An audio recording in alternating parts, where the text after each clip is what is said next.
Mayad na adlaw, North Cotabato. Mayad na adlaw, matala. Ako, si Glenn Jacob. At ako naman si Tiara Kislet na maghahatid sa inyo ng maiinit na isyu sa ating bansa.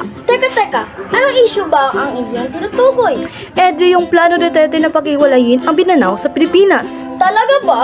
Oo nga, ibinabalak ng dating Pangulo ng Pilipinas na si Rodrigo Duterte na iwalay ang Mindanao sa Pilipinas sa dahilan ng gusto nitong maging federalismo ang bansang Pilipinas dahil sa korap ng gobyerno. Posible ba yung mangyari?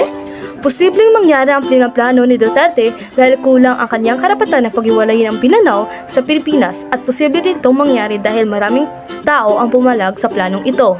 Kung ikaw ang pipiliin, sang-ayon ka ba na ihiwalay ang Mindanao sa Pilipinas?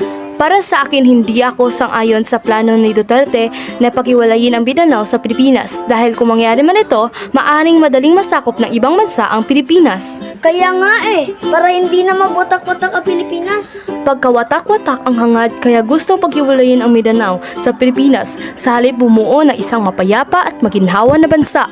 Maraming salamat sa iyong pagkikinig. Hanggang sa muli, paalam!